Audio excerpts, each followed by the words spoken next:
Coffee. Hello everyone.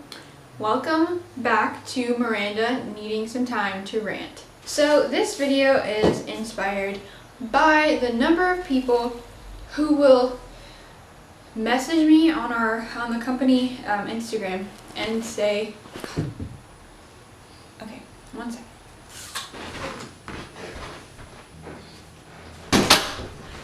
Anyway, and say, oh my god, I left my thing in the car and it did this, and then I don't know what to do. I just brought this plant home. It's been like a week and it seems like it's dying.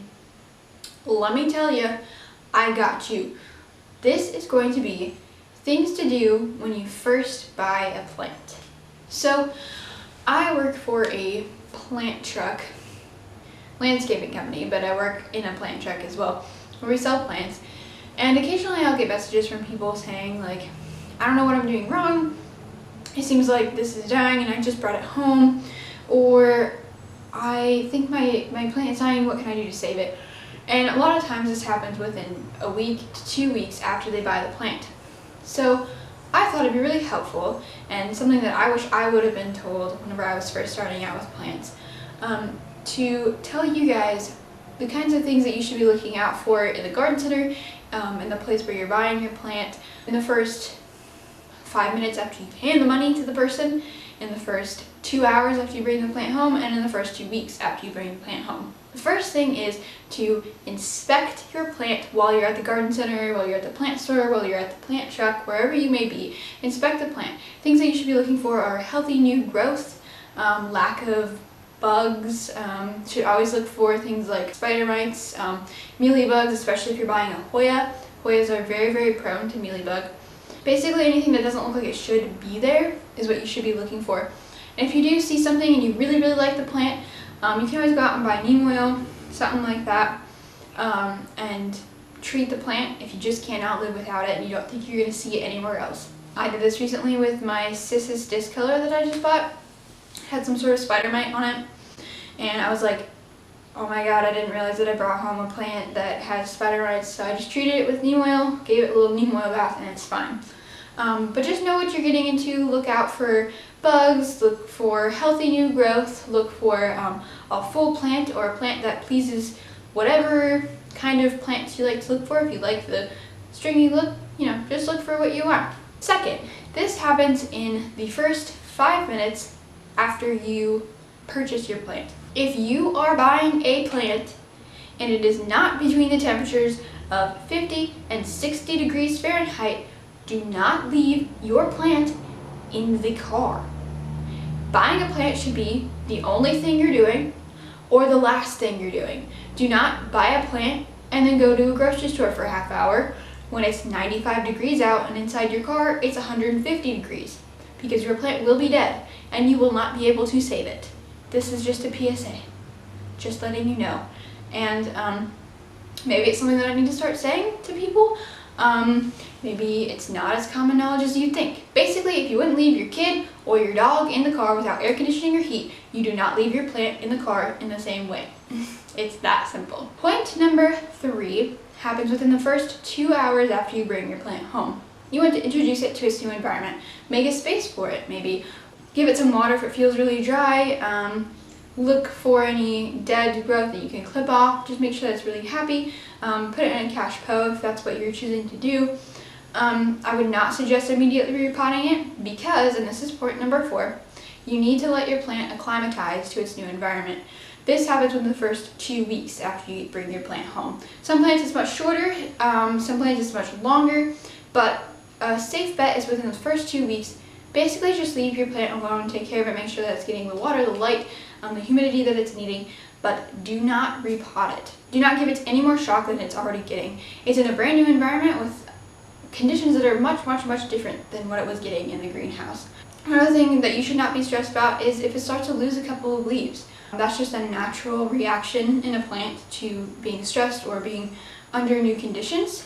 So if your greenhouse that you're getting this from is, say, 95 degrees and there's a really nice shaded canopy and it's getting great sun and the perfect amount of watering, and you bring it home and it's a little bit chilly because it's the summer, and you put it in an area that only has about half the amount of light, you should not expect that plant to do as well.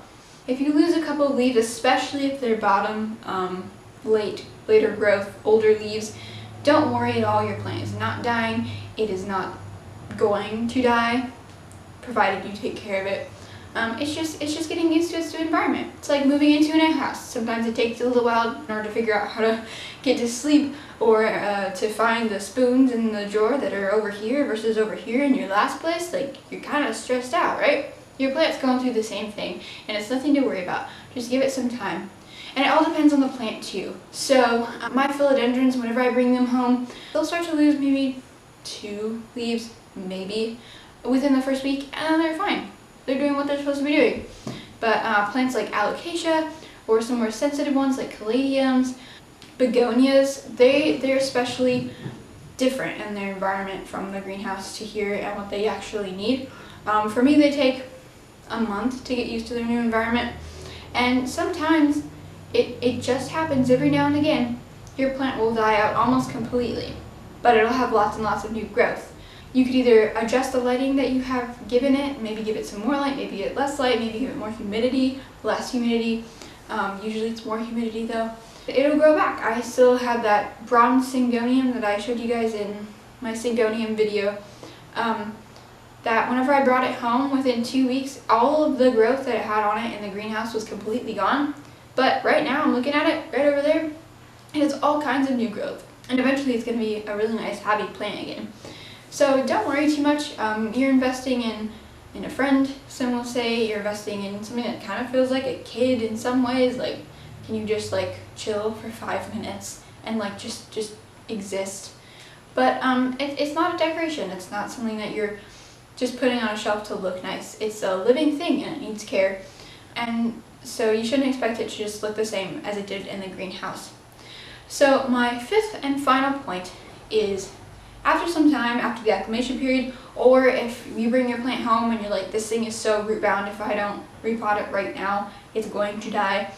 Under those conditions, I would say go ahead and repot your plant. Just be very careful and understand that in repotting your plant, you're adding more stress to it. So if you choose to repot something because it absolutely has to be repotted and it's still within that acclimatization period, you're adding more stress to your plant. So just keep that in mind. It may lose some more leaves. Some of them might turn yellow. You might see a little bit of browning at the tips, some sort of sad, wilty behavior, but it's nothing to worry about. And put time and effort into your plants, and in 2 months you'll start to see a tremendous new growth and all sorts of great things that plants have to offer. So I hope you guys found this video really helpful. These are some things that I wish I had been told, especially about the acclimatization period. That's very, very important in plants, and I don't often see people talking about it too much. But I hope you guys found it helpful, and I will see you later. Bye!